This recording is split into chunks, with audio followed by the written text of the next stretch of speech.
بسم الله الرحمن الرحيم. الحمد لله رب العالمين حمدا الذي أنزل الفرقان وعلمه البيان، ثم الصلاة والسلام على حبيبنا ونبينا محمد صلى الله عليه وعلى آله وصحبه أجمعين. وبعد، إخواني وأخواتي في الله، السلام عليكم ورحمة الله تعالى وبركاته. أنا مسيب جد بتدو بكم أحمد با فيس بريزيدنت جمعية المحسنون، ونكون يوتيقول نغو فيديو دو إن المحسنون لا الكسل. هاي هدف فيديو دو كهلو تقول له هيك إن شاء الله. هاي الله سبحانه وتعالى nemini en nemaji dio nemini hakkunde men organiser ngol séminaire inchallah garden kati du vendredi 30 août inchallah au 1er septembre biiznillah jalla jalalu. Hare non no jeyane maji burdi mawde Allah subhanahu wa ta'ala nemini do men nema pinal nema hettare inchallah tentine be wombe lede Portugal. Hare non enen kadi julbe be ngide ngani profitude dine magi do yotirende kati wama bi ni'mati rabbika fahaddith inchallah. Hare non hikka enen kati décidi ka séminaire men don en profitine suka be hollembe Allah subhanahu wa ta'ala hene wawa rewede inchallah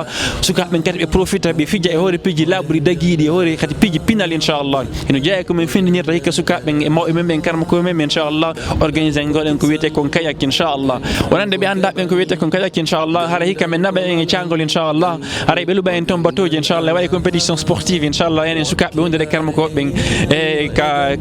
kayak ton inchallah hara ko hunde labande inchallah wondude pinal moƴƴa sinno kadi fe organiser tournoi de football hakkunde men en karma ko be inchallah karma ko be wada équipe ngar sukaɓe waɗen équipe bisnillah jalla jalalu waɗen kadi inchallah to barbiku molanaɗo mole si kaya kollani inchallah ñamiden to enen karma koɓe fijide inchallah e hoore kolla yiɗi jarli bisnillah jalla jalalu. Kono noon ara jitali Allah subhanahu wa ta'ala ko tagiren kawarleji ɗo ko rewgol mo wona fiji daru hay si woni fiji daru ɗon hingu dago si woni ngu wonanali en saabu yeddugol Allah subhanahu wa ta'ala. Aray noon eɗen andi hino jeeya e objectif ji men ɗin kawarleji ɗo rewgol Allah subhanahu wa ta'ala heɓa saabinatugol aljanna a walla noon dali mono faala saabinatugol aljanna hino solution on ɗo. وأما من خاف مقام ربه ونهى النفس عن الهوى فإن الجنة هي المأوى. كلام هل دار يقول يسوع الله سبحانه وتعالى وريني وانكي مكوكي اكونكو ولا تكي وان الله سبحانه وتعالى جنة مسايب جناتو غنغول كال الجنة وتنه ودمبو غنغال أنه هيك موضوع سيمينارون كويته كتزكية النفس لا بنقول وانكي كون لا بنرتي وانكي جمين هذا رد يسوع الله سبحانه وتعالى جنة مسايب الجنة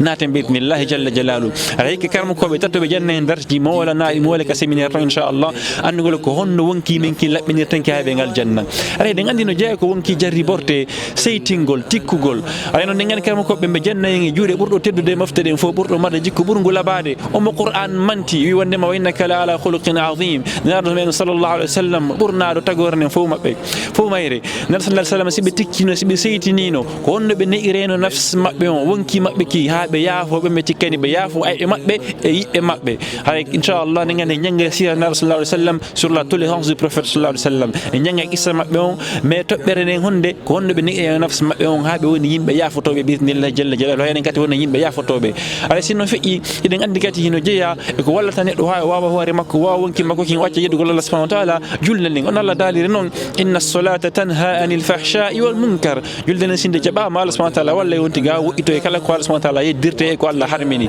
ala nen ngande insha Allah si Allah subhanahu wa ta'ala ni ara karmo ko ben kati jannay en den nyande fi nde julde ko nafooreji honno woni tabutugol nde be hulbinen kadi ko kambaji honno woni accutugol nde hawne yimbe duumibe juulugol Allah subhanahu wa ta'ala jabane julde men den ne en nafs men on à travers nde julde ha acce yeddugol Allah subhanahu wa ta'ala har nafs men on so win sin tensiona ko mu'i bismillah jalla jalalu ala sinno fi en yottata do fi lekki fi nyondugol wonki ha accen ko burko moƴƴude lekki ki fo shifaa'un linnas ko Qur'an en ngande ustaz Ramadan liyeji inshallah Allah subhanahu wa ta'ala niwni wondude karma ko bonne tafsir Qur'an adana en ayaji Qur'an be janna en ka Qur'an ayaji dawta hino yota fi nafs bonne wonki ko honno wonki nyawdirte inshallah ha heben de saabiji de hatto jinne fi nata ko aljanna bismillah jalla jalalu ala sidi dati yota di fe'i de marika ton darti gi tosoki ko tokkito to yi darti jido wi ko wete ko assise yani tuppondiral ala di assise jidon ko aroji fi sembingol di darti gi tati do ala no jeey kon ko jangeten ka assise ton inshallah say woni en jannama fi de julde en andi hittugol de julde en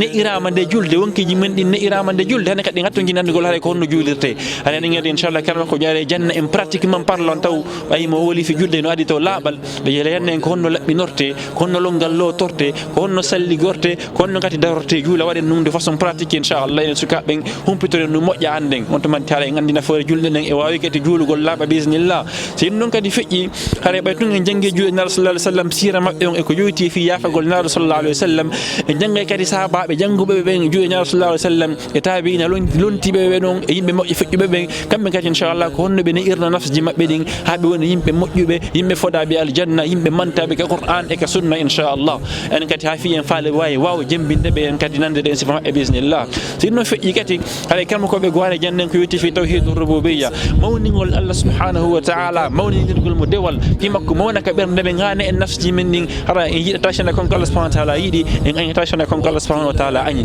haɗa sinno feƴƴi eɗen inviti wondugol men toon ñande mawɓe men tedduɓe hewɓe no jeeya maɓɓe Alaji Sanusi amir men on Europe inchallah directeur men Alaji Mouhammad Saliou e oustaz Bobo kadi wondude kadi kalma koɓe tedduɓe oustaz Abdallah oustaz Bachir oustaz Ramadan Lies inchallah e hooreɓe inchallah jamiji men ne jowi kala masjid Qubba masjid Taqwa masjid Lies masjid Nour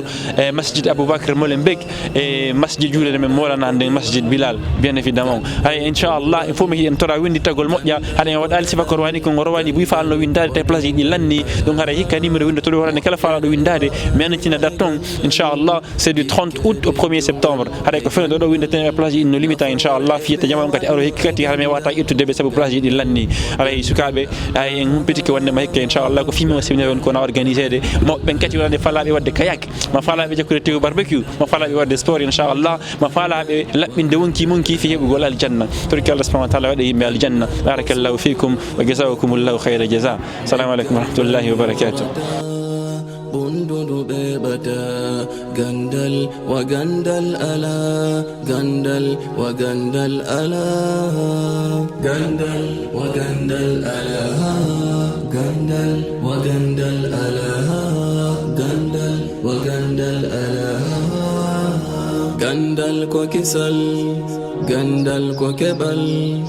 gandal ko malal gandal wa gandal ala wakkilare e ñeñal no e gandal hoolare e pinal no e gandal yiɗede e ɓantal no e gandal gandal wa gandal ala gandal wa gandal ala